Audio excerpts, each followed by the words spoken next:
कि राजा नहुष चंद्रवंश के कोज और तेज को संभालने वाले राजा थे। इस शरीर से पृथ्वी पर अश्वमेध जग करके 100 स्वर्ग की गति को प्राप्त किया, परंतु स्वर्ग में जाने के बाद राजा नहुष का एक छोटी सी चूक हो गई। स्वर्ग के अधिपति बनने के बाद इनके बने हुए मंत्रियों की मंत्रणा से सुहावना जगे। स्वर्गलोक हमारा है, स्वर्ग के कर्मचारी हमारे हैं, लेकिन आप पहले के स्वर्ग के इंद्र की जो पत्नी सची है वो हमारी नहीं होनी चाहिए। मंत्रियों ने सलाह दिया कि नहीं होनी चाहिए। वही सची को अपना पत्नी बनाने के लिए दुस्साहस किए। शशि ने कहा कि मैं आपकी पत्नी तो बन जाऊंगा, मेरे पास संकट है, परंतु मेरी इच्छा है, आप एक ऐसे वाहन लेकर आइए, एक ऐसे कहानी लेकर आइए जो आपने किसी का कहानी नहीं किया।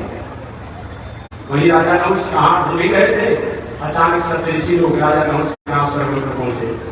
मंत्रियों ने कहा इन्होंने कहां नहीं रहे, कभी ने किसी का कहानी नहीं किए।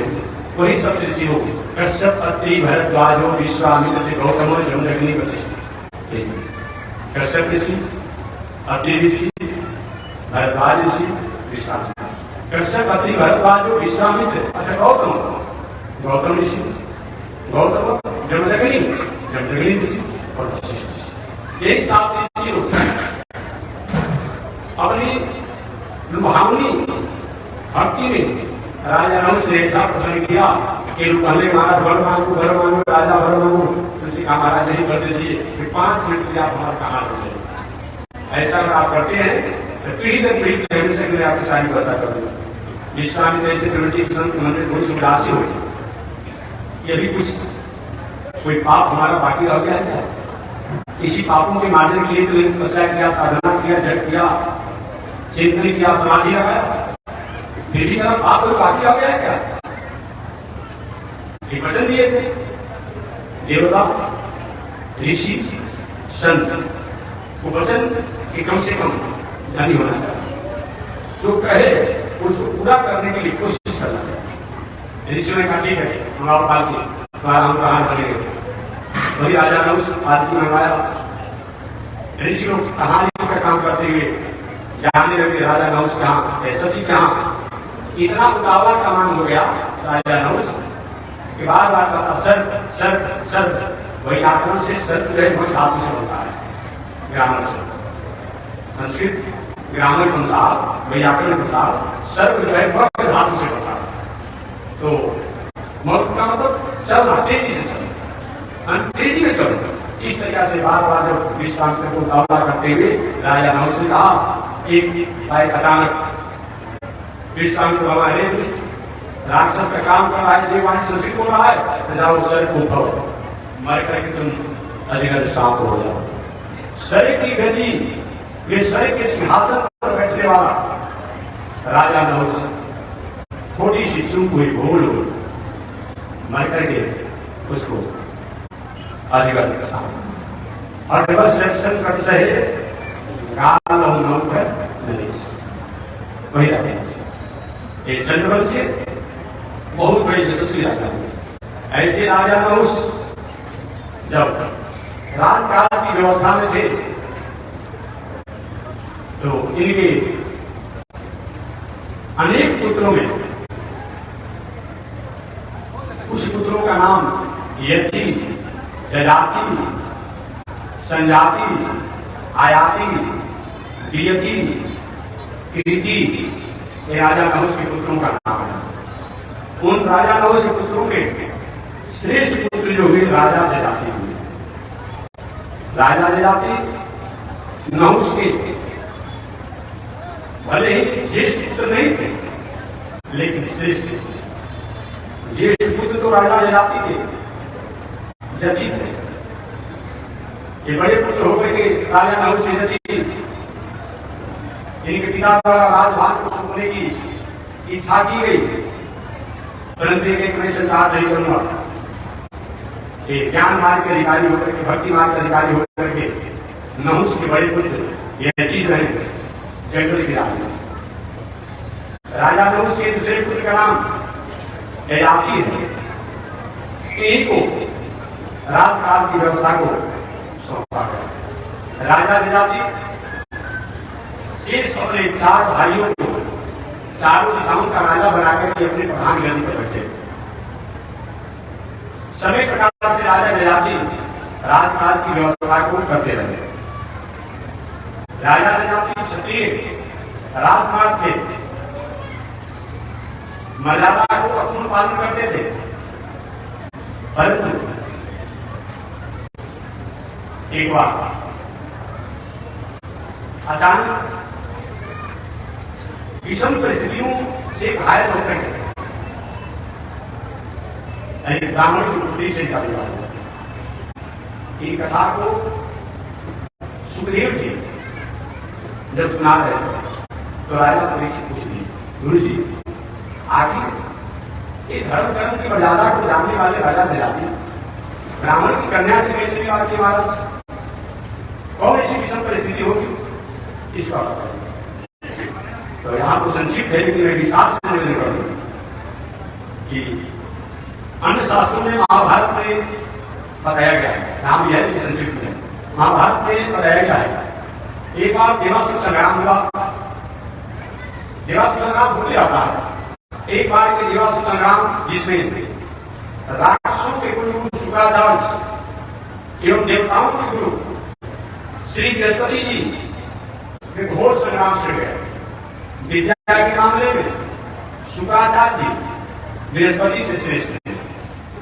दैत्य शुक्राचार्य अपनी संजीवनी विद्या के द्वारा जाने जाते हैं, जो अमृत को पी करके जिस कार्य को किया जा सकता है उस कार्य को शुक्राचार्य अपनी संजीवनी विद्या करने में सक्षम है।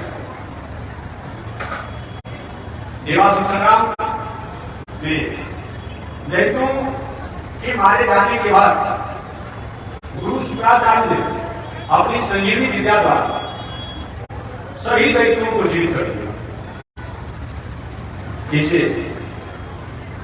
दैत्यों में शुक्राचार्य के प्रति स्नेह उमड़ गया। ऐसा अपने काम को शुक्राचार्य ने किया। इधर देवताओं को आश्चर्य हुआ। देवताओं ने बृहस्पति जी से पूछा, गुरु जी जो हम देवताओं द्वारा संग्राम में दैत्य मारे गए उन दैत्यों को किस प्रकार से शुक्राचार्य ने जीवित कर दिया? वो कौन सी विद्या है जो अमृत को पान करने से व्यक्ति मरता नहीं है, लेकिन मरे हुए व्यक्ति को इस विद्या द्वारा जला दिया जाता है? क्या आप इस विद्या को नहीं जानते हैं? बृहस्पति जी का नहीं, मैं इस विद्या को नहीं जानता हूं। गुरु जी इस विद्या को तो जानना पड़ेगा। ऐसी विद्या होनी चाहिए। अमृत को पिएंगे तो मरेंगे नहीं, लेकिन जो लोग अमृत पीने से वंचित रह गए और वो नहीं मरना चाहते, उसका क्या उपाय? बृहस्पति जी से कोई उपाय नहीं गुरु जी आपको इस विद्या को प्राप्त करना पड़ेगा। इस विद्या को प्राप्त करके शुक्राचार्य दैत्यों को मरने के बाद भी जीवित कर देते हैं। बृहस्पति जी का वो विद्या को केवल एक शुक्राचार्य के पास महाराज, वहां से ये विद्या कैसे प्राप्त होगी? बृहस्पति ने एक नींद पाया है। अगर शुक्राचार्य जी उस विद्या को जिसको पढ़ाएं जनाएं तो वो विद्या को जान सकता है, लेकिन देवताओं को उनको विद्या पढ़ाएंगे नहीं। जानते हैं मेरे जजमान के विरोधी है, मेरे जजमान दैत्य हैं और बृहस्पति जी के जजमान देवता होगा। ऐसा नहीं होगा। महाराज कोई उपाय तो कीजिए। बृहस्पति ने एक उपाय तो है, मैं अपने पुत्र बृहस्पति जी ने कहा कि मैं अपने पुत्र कवच को अगर मैं शुक्राचार्य के पास भेजता हूं, अब मेरा पुत्र कवच उन शुक्राचार्य से संजीवनी विद्या को प्राप्त करता है, उसके द्वारा हम देवताओं का मंगल हुआ। ठीक है महाराज, इसमें अर्चना किया जाए, विलंब किया जाए।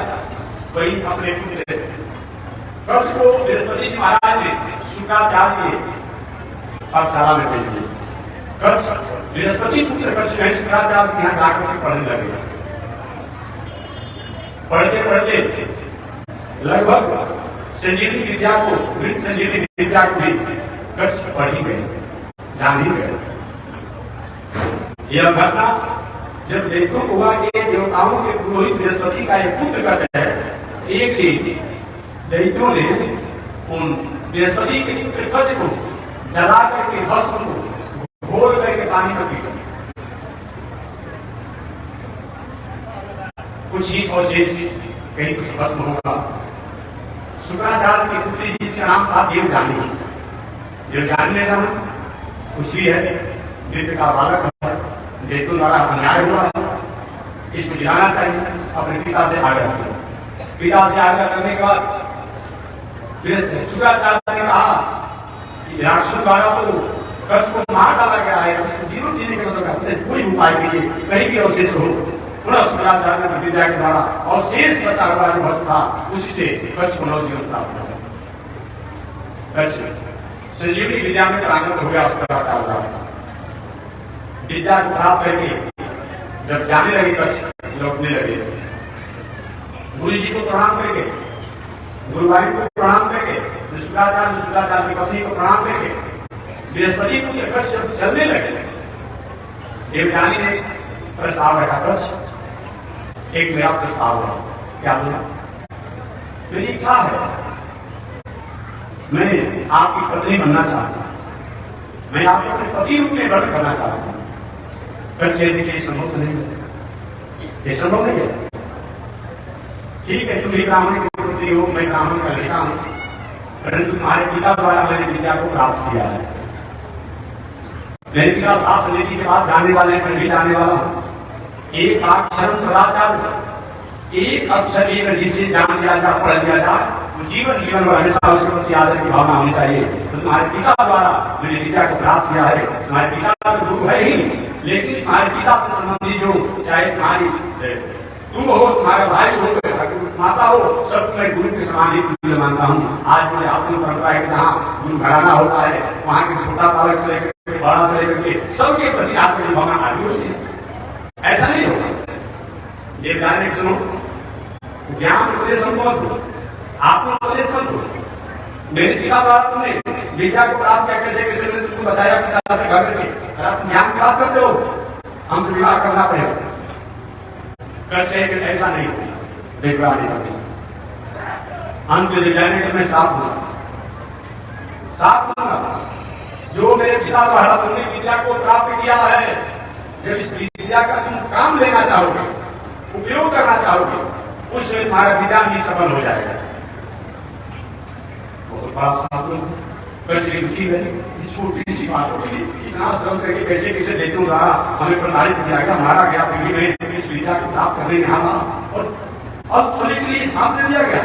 उस स्थिति में बृहस्पति को आगे सुनो, तो मैं भी तुमको साथ देता हूँ कि जाओ, तुमको भी ब्राह्मण पुत्री होने के बाद भी ब्राह्मण कोई बालक से तुम्हारा विवाह नहीं हो।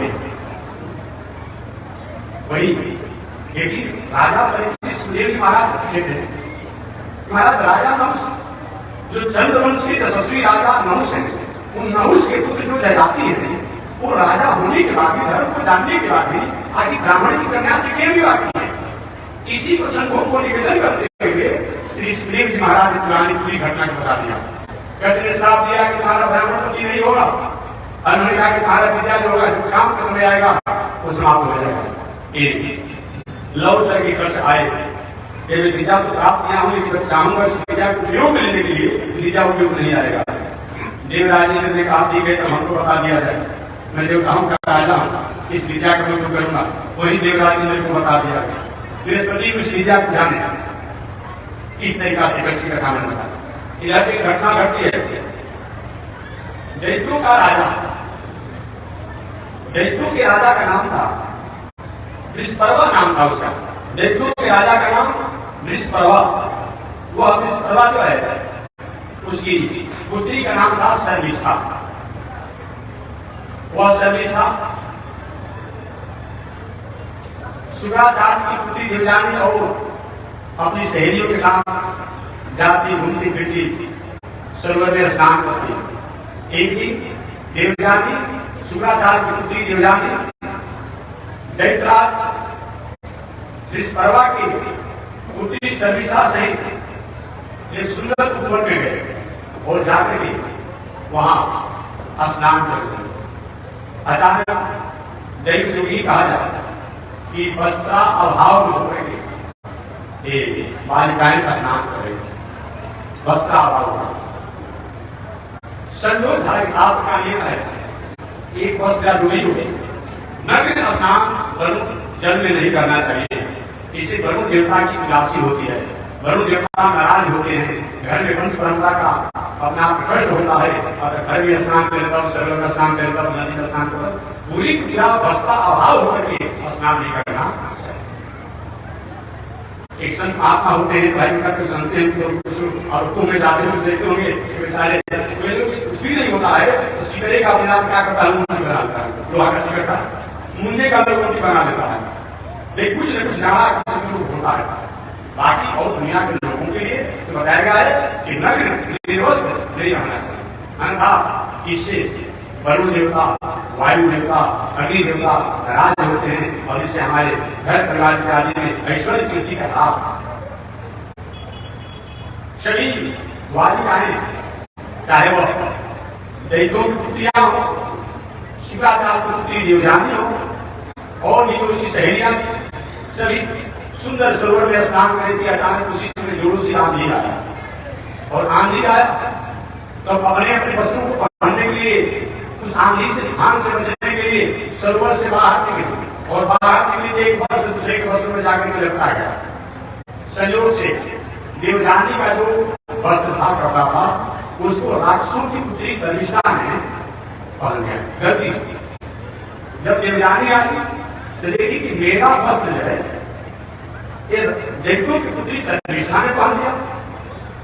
देवयानी ने कहा तुम्हारी हिम्मत कैसे हुई, तुम राक्षस की बेटी हो, मैं ब्राह्मण की बेटी हूँ, तुम्हारे गुरु पुरोहित की मैं पुत्री हूँ और तुम्हारी हिम्मत कैसे हुई मेरे वस्त्रों को बांधने के लिए। शर्मिष्ठा ने सुनो बढ़ चढ़ के बात मत करो, तुम्हारे बाप और तुम और तुम्हारा परिवार मेरे राज में मेरे मन से पलते हैं, कुछ नहीं जीवित होते हैं और टकराव करते हो, मान लिया क्या हो गया। दोनों में आपसी टकरार होगा और आपसी टकरार होते होते देवयानी ने शर्मिष्ठा से मुक्त कुआं बगल में एक कुआं था, इस कुआं में जल तो नहीं था लेकिन कुआं की कुछ गहराई थी। अचानक शर्मिष्ठा ने आग में देखा, बताओ देखा और गुरु शुक्राचार्य की पुत्री देवयानी को वस्त्र अभाव में नग्न अवस्था में कुआं में पड़े। बाकी सभी सहेलियों के साथ अपने राज में होते। सायंकाल का समय हुआ, शुक्राचार्य देखे कि मेरी पुत्री अभी तो आयु हुई। अपनी पुत्री को ढूंढने के लिए शुक्राचार्य निकले। इसी बीच में एक और घटना घटती है, इसी बीच में एक और घटना घटती है। कुआं में कुआं हो सकता है कहीं भूल गई हो, भटक गई हो, अपना प्रतीक्षा नहीं सकती। इधर अचानक यही राजा जाति जिसका नाम मैं सुना रहा हूं, राजा जाति राजा नहुष यशस्वी धार्मिक हैं, उसी मार्ग से जा रहे थे। बार बार आवाज आ रही थी, चित्कार हो रहा था, करुण क्रंदन हो रहा था। वह करुण क्रंदन दूसरे का नहीं था बल्कि ये कन्या का। आवाज को पता करते करते उस स्थान कुआं पर पहुंचे, देखिए कि बालिका है, वस्त्र अभाव में निर्वस्त्र है, निमग्न है। समझ गए किया किसी न किसी संकट में उन्होंने अपने पितली धोती को कुआं में फेंक दिया और एक गोल को अपने पकड़ लिया, उसी के सहारे उसको बाहर निकाला और बाहर के कुआं से कुछ आ गई, हाथ में पकड़ करके और बाहर निकाला और अपने वस्त्रों को ले लिया, किसी लपेट अपनी मर्यादा को संरक्षण कर। वो आपका राष्ट्र है, वह आपका देश है, जो कि कहीं गलती विषम परिस्थिति से कुछ मर्यादा और आबरू से कहीं इधर उधर हुआ हो, उसकी रक्षा करने की बात आती है। और आज तो ऐसा फैशन का हो गया तो कहेंगे भी नहीं, हम बातें करते थक भी चुके हैं लेकिन बातें रहेंगे। देखते हैं कभी कभी बालकों को ऐसे होनहार जो पूरे विश्व की दुनिया के हैं, भीतर से हमसे थोड़ा सा मन उदासी होती है लेकिन हम ही अपने आप को घुमा लेते हैं। वह मुझसे पैसा होने लगेगा, यहाँ कपड़ा काट दिया है, यहाँ काट दिया है, यहाँ काट दिया है, वहां काट दिया है, ये क्या है गलती से करेगा किसी प्रकार की।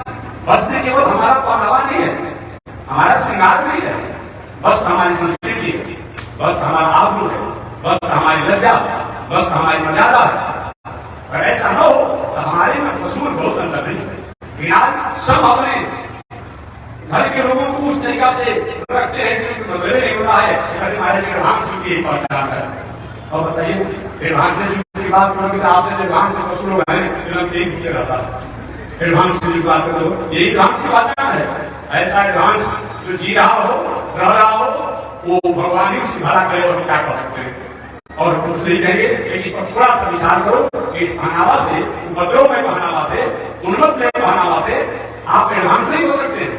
एडवांस हमारी कल्चर होती है, हमारा संचार होता है, हमारी मर्यादा होती है, हमारी लज्जा होता है। ऐसा है समय एडवांस ये बात होता है। लेकिन आज तो दुनिया ही की तरफ चल रही है, चलने दीजिए कोई बात नहीं, लेकिन ऐसा नहीं होगा। राजा जलाती ने उसको फसलों से आवृत करके अपने राज की तरफ चले गए। शुक्राचार्य अपनी पुत्री को ढूंढते हुए आए और ढूंढते हुए आए, ढूंढते ढूंढते देखे एक वृक्ष के नीचे मेरी पुत्री असहाय अबला अवस्था में, अस्त व्यस्त अवस्था में एक समान साधारण वस्त्रों को पहन करके शिशक रही है, रो रही है। अपनी पुत्री की इस घटना के कारण को उन्होंने जाना। जानने के बाद यह जाना कि देवराज ऋषपर्वा की पुत्री जिसका नाम शर्मिष्ठा है, वो शर्मिष्ठा के द्वारा ऐसा हुआ। शुक्राचार्य ने आप सब बेटी मैं नहीं जाऊंगा, मैं नहीं जाऊंगा। अंत में कैसे जरूर कि मेरा शब्द होगा, मैं कहीं भी रहूंगा तो अपनी सर्वा की पुत्री जो शर्मिष्ठा तो हम कैसा किया है वो मेरे दासी बनकर के जीवन में रहेगी, जीवन पर्यंत रहेगी, तब तो मैं चलूंगा राज्य में। अन्यथा नहीं। शुक्राचार्य लौट गए। लेकिन जब मेरे परिवार की यहाँ पर संरक्षण नहीं हो पाता है जिस राजा द्वारा उस राज्य में रहने का मेरा क्या आवश्यकता। शुक्राचार्य जी वहां से जाने की तैयारी कर रहे हैं। जिस परिवार इस घटना को जाना, उसके मंत्रियों ने जाना, बोले आपकी क्या है सारी घटना को बताया कि तुम्हारी बेटी द्वारा मेरी बेटी के साथ ऐसा बर्ताव हुआ है। एक मैं क्षमा चाहता हूँ, इस बात में जो आप कहें मैं मांगने को तैयार। एक मैं नहीं, मेरी पुत्री के पास है, वो तो कहीं होगा। तो ही राजा ऋषपर्वा जो देवताओं का राजा था आया तो वही देवयानी ने कहा कि मेरा जहां भी विवाह होगा, मेरा तुम्ही पति होगा, वहां पर मैं रानी के रूप में रहूंगा, मलिनी के रूप में रहूंगा और आपकी बेटी हमें सदासी के रूप में रहेगी। तब तुम्हें चलेगा मान गया। अंत में लेकर के जब चलने लगे तो देवयानी ने कहा एक बार जिसने मेरे हाथों को पकड़ लिया, सहारा दे दिया और मैं दूसरे किसी को पति को पकड़ नहीं करना चाहता। वही शुक्राचार्य ने राजा जजाति के साथ अपनी पुत्री देवयानी का इतना कथा को समझ। और दैत्यराज की पुत्री शर्मिष्ठा जो है अब देवयानी की राजपुत्री होने के बाद वह देवयानी की सेविका बनकर के दासी बनकर के समय बीतने लगा। जयाति राजा की राजरानी के रूप में जाने वाली देवयानी हो गई और दासी के रूप में जाने वाली राक्षस पुत्री शर्मिष्ठा। समय बीतते चला गया। देश काल पात्र के अनुसार राजा जयाति से विवाह करते समय शुक्राचार्य जी कहे थे कि मेरी बेटी के साथ किसी बर्ताव उल्टा हुआ तो ठीक नहीं करेगा, इसका आपको भुगतना पड़ेगा। क्योंकि हमारा कभी हमारे द्वारा ऐसा नहीं होगा। संयोग से देवयानी अपने पति जयाति के द्वारा समय पाकर के 5 पुत्रों को प्रकट किया। यहां तो नहीं है लेकिन मैं और नहीं बताऊं, 3 पुत्रों को प्रकट किया। राजा जयाति ने समय पाकर के 2 पुत्रों को प्रकट किया। उन 2 पुत्रों में जदू और तुलवसु। राजा जयाति ने देवयानी से समय पाकर के उनसे मर्यादा को स्वीकार किए और स्वीकार करने के बाद देवयानी ने 2 पुत्रों को जन्म दिया जयाति के माध्यम से। उनका नाम पड़ा राजा राजकुमार जदू, इनको जदू कहते हैं, जदू और तुलवसु। समय से केवल अपने ससुर को वचन देने के बाद भी शर्मिष्ठा से भी राजा जयाति ने 3 पुत्रों को जन्म दिया जिनका नाम द्रुहु, अनु और पुरु पर। जब देवजानी में जाना कि राजा जयाति मेरे पिता के शब्दों को जानने के बाद में, मुझको अपनी पत्नी के रूप में वर्णन करने के बाद में, मेरी दासी से भी संतान को जन्म दी है, तो अपने पिता के यहाँ सूचना भेजा है कि हमारे साथ न्याय हो रहा है, हो रहा है। वही शिवाचार्य राजा जयाति को साथ ले लिए। क्या समझ रखे हो? क्या समझ रखे हो? जाओ मैं तुमको साथ देता हूं कि तुम जवानी में भी वृद्धावस्था हो जाओगे, जवानी में ही तुम वृद्धावस्था को प्राप्त करोगे, वृद्ध हो जाओगे, यक्षमा के रोगी हो जाओगे, टीबी के रोगी हो जाओगे, टीबी जैसा रोगी जैसा स्वरूप हो जाएगा। वही तुम राजा जयाति ने क्षमा मांगा, आप मेरे पिता हैं, ससुर जी है, मेरी जो है गलती हो गई, लेकिन आप क्षमा कर दीजिए। ठीक है, आज के बाद संजय रखना, मैंने ठीक नहीं होगा, और जाओ मैं तुमके पास बात दे रहा हूँ और मैं साथ दिया हूँ तो साथ लागू होगा, लेकिन एक और भी वरदान तुमको दे रहा हूँ, तुमको वृद्धावस्था तो होगी, लेकिन जब तुम चाहोगे तो अपनी बुढ़ापा दे करके और दूसरे की जवानी को लेकर एक शक्ति तुम्हारे हो जाएगी। आज ही किसी के किडनी या लिवर आपको नहीं पता चला है। वही राजा जयाति राजा जयाति जो है अपने 500 पुत्रों को बुलाए, जो 2 पुत्र तो देवजानी के थे, जरतु और तुर्वसु, और 3 पुत्र जो थे वो राशि वाला, अनु, ध्रुव और पुर। जो हमें अपनी जवानी को देगा और हमारी बुढ़ापा को लेगा, उसको ही मैं राजा बनाऊंगा, और शेष पुत्रों को क्षेत्र का राज का राजा बनाऊंगा, प्रधान गदी पर उसी को बैठाऊंगा जो कि अपनी जवानी देगा। बारी बारी से सभी पुत्रों को बुलाए राजा जयाति, क्या तुम अपनी जवानी को दोगे? सबसे पहले जदू जी महाराज को बुलाया गया, एक बड़े पुत्र थे, देवजानी के बड़े पुत्र थे। जदू जी ने कहा, पिताजी मैं अपनी जवानी दे सकता हूँ, आपकी बुढ़ापा को ले सकता हूँ, लेकिन आप मेरी जवानी को लेकर के, अपनी बुढ़ापा को लेकर के, मेरी जवानी द्वारा तपस्या, पूजा पाठ, यज्ञ, दान, तीर्थ, ये सब करेंगे तो मैं जवानी दूंगा, लेकिन मेरी जवानी को लेकर मेरी माता के साथ आप भोग करेंगे, इसके लिए जवानी देंगे। उसके बाद तुर्वसु से पूछा गया, तुम अपनी जवानी को देंगे? कहते नहीं, मैं भी नहीं दूंगा। ध्रुव से पूछा गया, मैं भी नहीं दूंगा। अनु से पूछा गया, वो भी नहीं कहे। अंत में राजा उनसे राजकुमार उनसे पूछा गया, जो शर्मिष्ठा के छोटे पुत्र, राक्षस राज जो विस्परवा की पुत्री शर्मिष्ठा है, उनके छोटे पुत्र थे, जिनका नाम था पुरु। एक पिता किया गया, पिता किया गया होगा, जो से भी आ गया होगा, मैं दूंगा।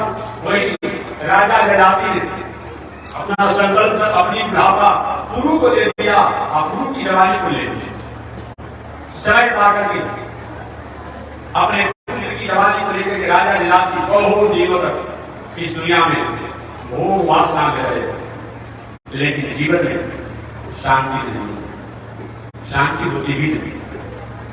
अग्नि की ज्वाला में आप दृढ़ को डालते रहिए, लकड़ी को डालते रहिए, ज्वाला और ताप सोचिए कमजोर हो जाए, होगा नहीं होगा। इसलिए धीरे धीरे लकड़ी को डालना कम कर दीजिए, दृढ़ को डालना कम कर दीजिए, वो ज्वाला कमजोर हो जाएगी।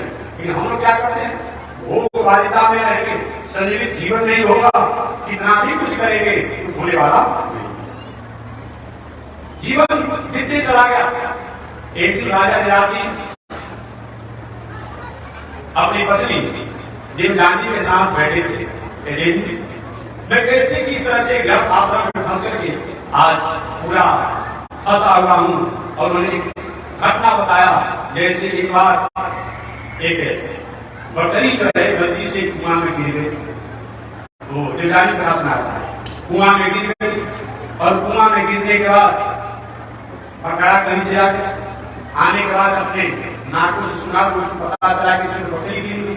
अब अपने सिंहों द्वारा, पैरों द्वारा, मुंहों द्वारा जमीन को कोड़ते कोड़ते कोड़ते और कुआं तक उतरने का रास्ता बना दिया। और वहां उतरने के बाद उस कुएं में गिरी हुई बकरी को बाहर निकाला, समझ के साथ भोग वासना में रहा। राजा जयाति कहे, देवी ये कोई बकरी की घटना नहीं है, हमारी तुम्हारी यही घटना है। तुम कुआं में गिरी हुई थी, मैंने तुमको निकाला, और आज तुम्हारे हमारे जीवन कैसे दिए। कहाँ मैं राजा, कहाँ तुम अपने आप में, कैसा हमारा तुम्हारा संबंध हो गया। जो व्यक्ति असंतोष का कामना का अधिकारी है, जो व्यक्ति असंतोष कामना का काम का भिखारी है, उसके जीवन में सब कुछ प्राप्त हो जाएगा, लेकिन जीवन में शांति नहीं मिलेगी। आगे कहते हैं, न जातु कामना मुपभोगेन, न जातु कामा, एक कामना का कभी भी अपने आप में हमारे मन को जाता नहीं है। अभिषा कृष्ण जैसे की कथा में बताया कि जैसे अग्नि में तिल को डालने से होता है, जगान गुरुदेव भाव सर्वदेश मंगलम, ऐसा चाहने वाले व्यक्ति को हो जाएगा है। या उस दुर्मति, ऐसा जान करके व्यक्ति को ऐसे कामनाओं से दूर हट करके हमेशा संयम रहना चाहिए, अन्यथा दुनिया में इस संसार से बंधन से छूटने का कोई उपाय नहीं। एक दिन देवजानी को हमारे राजा जगाती को आत्मज्ञान हुआ, और आत्मज्ञान होने के बाद उन्होंने विचार किया, मैं दलदल में फंस गया, अब इससे हमें निकलना चाहिए। ये विचार कर उन्होंने अपने पुत्रों को बुलाया कि सुनो, मैं अपनी इस जवानी को लेकर के क्या करूंगा, इस जवानी से क्या मतलब है, मैं पुनः अपनी बुढ़ापा को लेना चाहता हूं, और पुनः अपने बुढ़ापा को लेकर के अपने पुत्र गुरु को पुनः जवानी लेकर के, एक बेटा ने वचन दिया था तुम राज को स्वीकार करो, बाकी और शेष उसके राजा चारों पुत्र बने। इस प्रकार राज के अधिकारी होने के बाद भी राजा नहीं बने, अर्थात तिलकधारी राजा लोग नहीं हुए कि राजा लोग आकर तिलक लगाकर राजगद्दी पर बैठाए, नहीं हुए। कुल खानदान जात पात में जदयू जी महाराज के किसी से कम नहीं थे, लेकिन तिलकधारी राजा नहीं बने, जिसके बारे में शासन बताया गया है, धन है राजा जदुश्चर धर्मशील, जो धर्म की रक्षा के लिए राज को त्याग दिया, लेकिन धर्म को कहीं खंडित नहीं होने दिया, वह धन है जदयू महाराज। इस तरह से जदयू जी आज भी आदरणीय है, बनने लगे।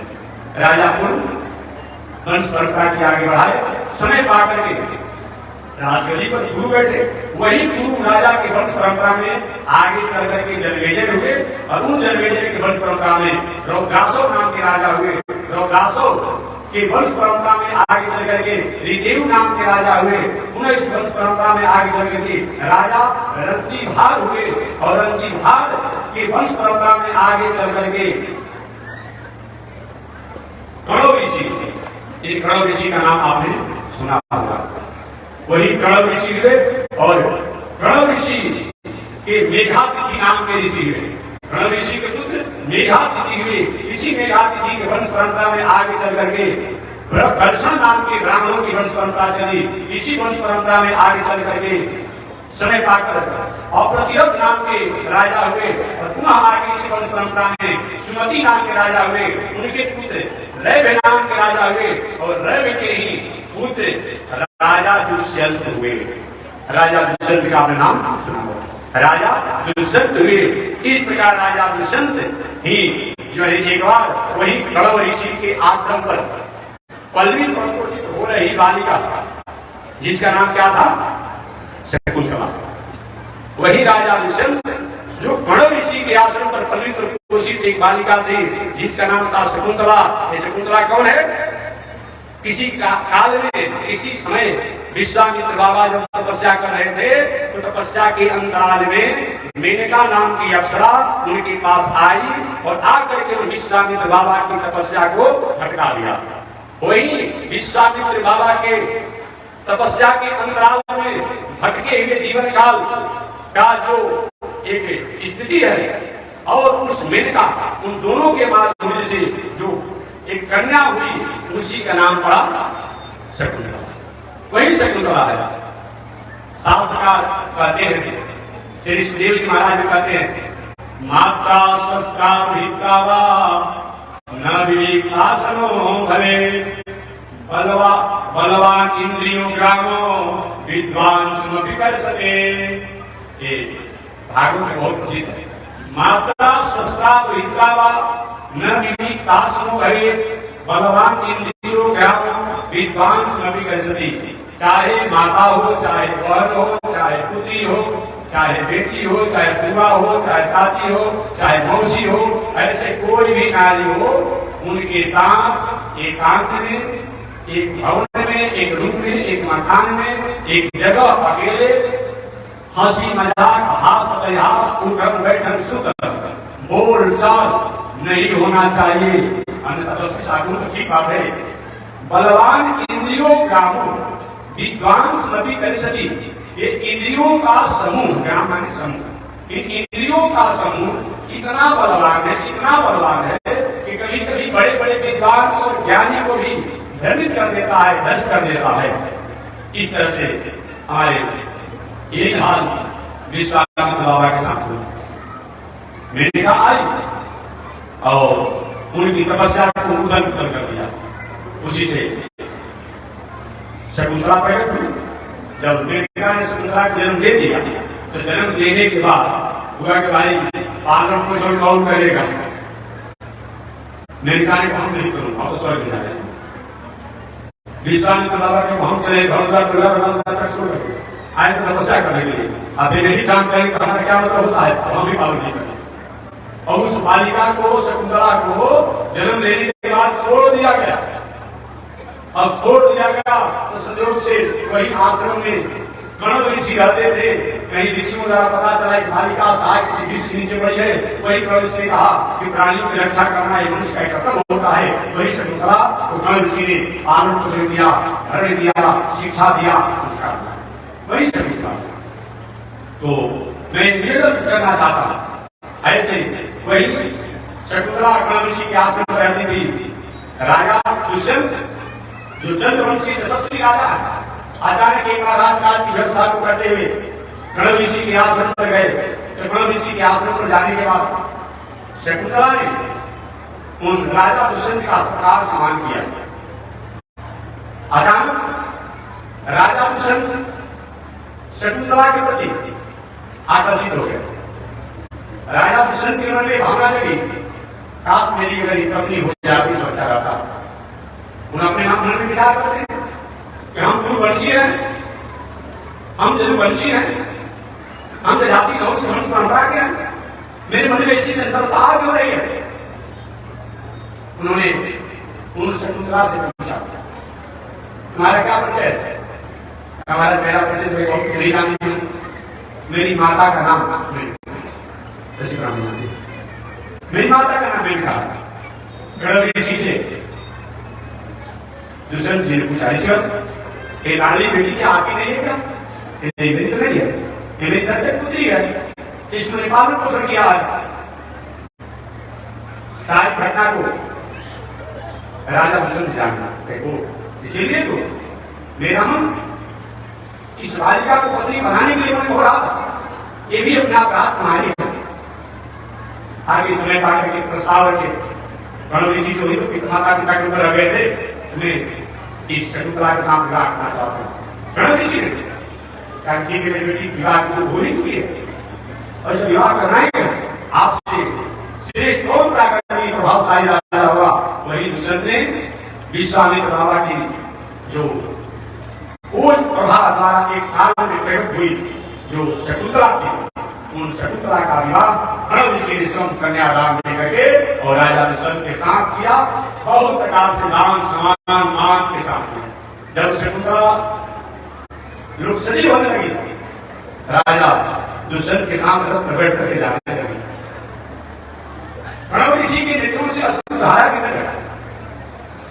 कर्ण ऋषि ने कहा, धन है इस दुनिया के माता पिता जो अपने बेटी को जन्म देते हैं, अपने आंचल में, अपने आंगन में उसको लाल प्यार स्नेह देते हैं और अपने ही नेत्रों के सामने उस बेटी को लोग सही करते हैं। उन पिता का हृदय रो करके ही समृद्ध रहता है, उन हृदय को कट जाना चाहिए।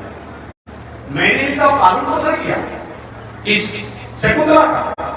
आज मेरे मन में इसके प्रति इतनी भावना, मेरी बेटी मुझको छोड़कर जा रही है, ये दुनिया की मुक्त क्या बात है। इसीलिए विदा करके बहुत मान सम्मान के साथ उस शकुंतला का उन्होंने विदा किया। आगे समय पाकर के वही शकुंतला और राजा दुष्यंत ने राजकाज की बस 2 मिनट में वाणी पूरी आप दूंगा। राजकाज की व्यवस्था में रहने लगे। राजा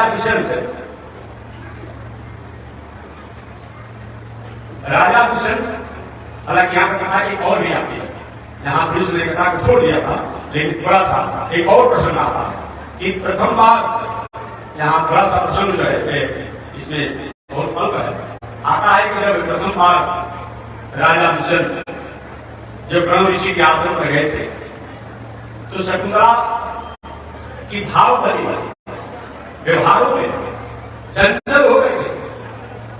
शकुंतला से एक अपने वंश और खोज के आगे की साज के अधिकार को प्राप्त करा दिया था, अर्थात शकुंतला के बालक होने का अधिकार भी दे दिया था राजा दुष्यंत ने।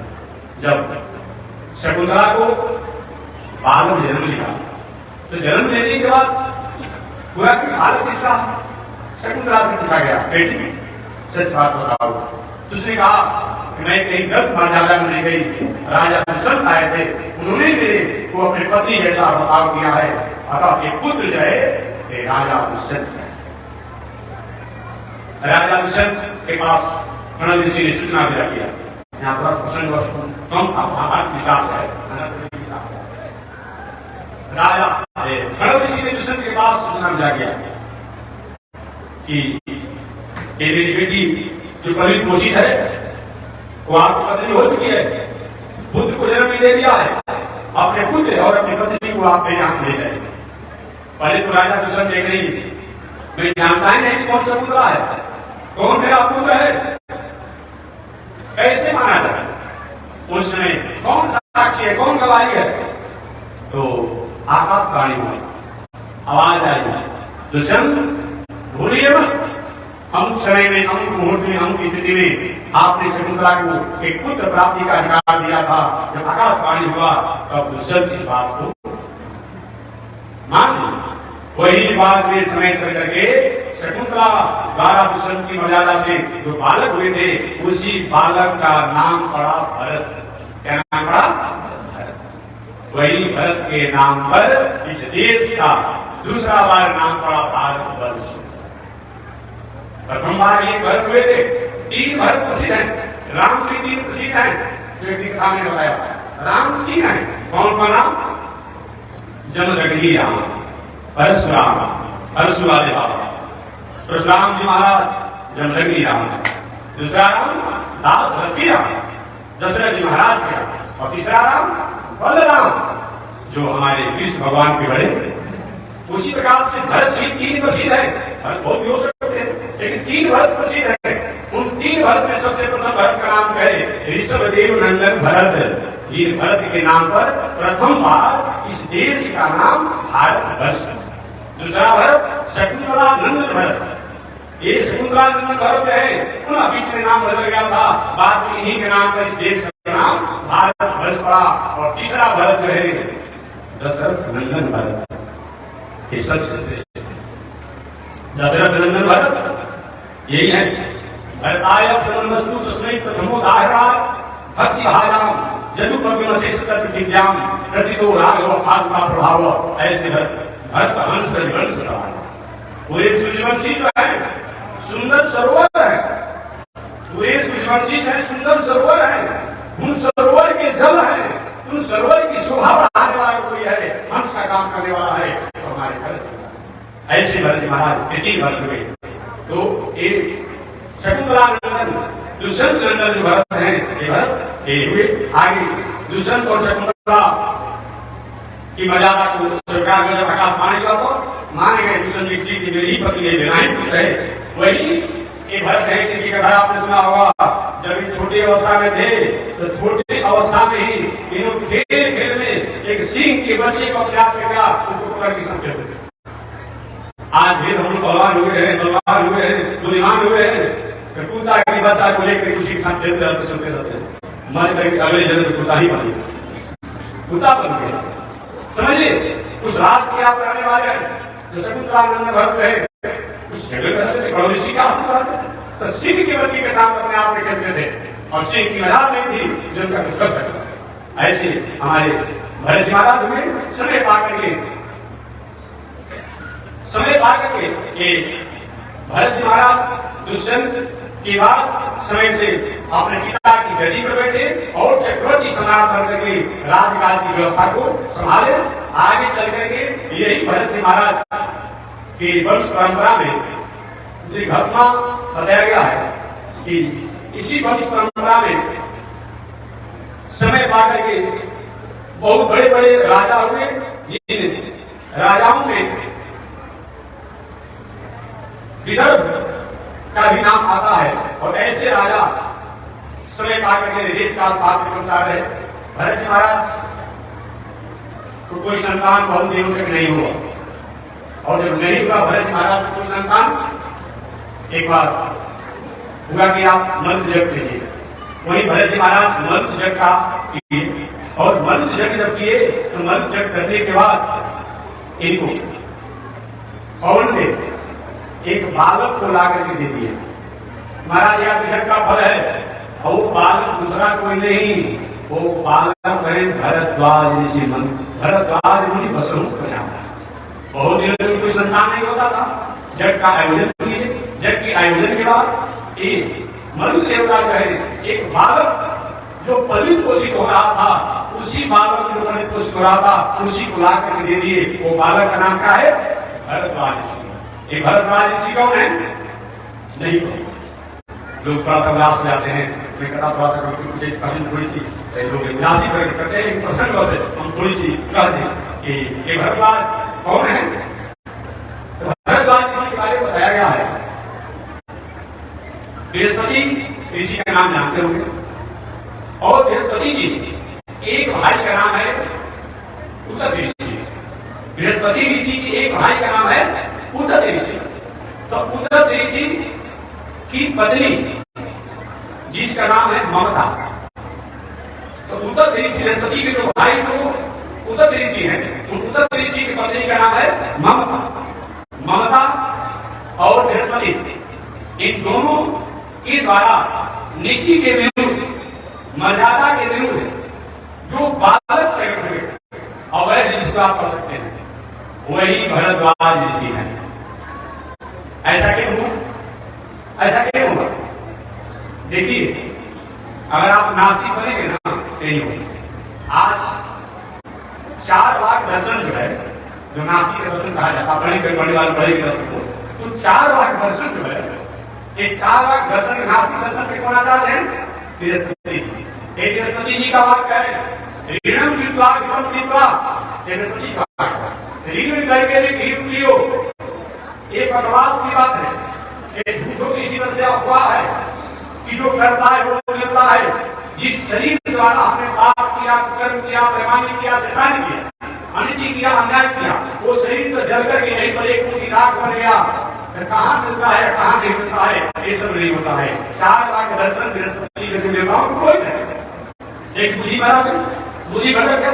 नास्तिक दर्शन अपने आप में लिखे तो आज 4 लाख दर्शन है बृहस्पति का नास्तिक दर्शन बड़े विद्वान जानते होंगे। तो जब बहुत लोग नास्तिक हो जाते हैं, उन्मादी हो जाते हैं, बर्बादी हो जाते हैं, तो अपने घर में लड़का या भाई या बेटी या बेटा या पत्नी या जो भी ऐसा हो, ऐसा कोई कर्म कर देगा कि समाज में मुंह दिखाने लायक नहीं रहेगा। जीवन भर कलंक के रूप में जाने जाएंगे। वही हुआ बृहस्पति के साथ। नास्तिक बने थे, नास्तिक बने थे तो अपने भाई की पत्नी से गलत आचरण का हो गया। अगर आचरण हो गया उसी से बालक हुआ। वही भरद्वाज ऋषि के नाम से भरद्वाज जब जन्म लिए तो जन्म लेने के बाद ममता ने कहा कि आप इसका पालन पोषण करिए। हम नहीं करेंगे, बृहस्पति ने कहा। बृहस्पति ने तुम इसका पालन पोषण करो। एक नहीं मैं नहीं करूंगा। तो अंत में क्या हुआ? जब बृहस्पति और ममता दोनों ने पालन पोषण नहीं किया, इस बालक को ले जाकर ट्रेन के नीचे रख दिया गया। ये प्रकृति की गोद में ये बालक अपने आप रहने लगे। और संयोग से वही भरत जी महाराज जब जग के दे तो देवता ने सोचा जग की है, जग की प्रसन्नता में यही जो अनाथ बालक थे इन्हीं को ले जाकर के भरत जी को दे दिया गया। वही भरत जी के दत्त भरद्वाज हुए। इस प्रकार भरत जी की गति पर चल करके भरद्वाज ऋषि हो गए। आज ही प्रयाग के कुलपति भरद्वाज प्रयाग का ऐसे भरद्वाज ऋषि है। तो इस प्रकार राजा भरत के दत्तक पुत्र होकर के और राज का उत्तराधिकारी होकर के उन्होंने राजकाज की व्यवस्था को संभाला। इस प्रकार भरत के दत्तक पुत्र भरतवाज और भरतवाज की वंश परंपरा में और बड़े बड़े लोग हुए क्रम में सुनाऊंगा। इन्हीं वंश परंपरा में भरतवाज के मनु हुए, मनु के आगे चल करके बृहस्पति हुए, जय हुए, महावीर हुए, नर हुए और इसी भरतवाज ऋषि की वंश परंपरा में आगे चल करके गर्ग ऋषि हुए, जिनसे गर्ग बुद्ध चल। कल कथा में बताऊंगा। आज इसी के साथ में वाणी को विराम दे रहा हूं।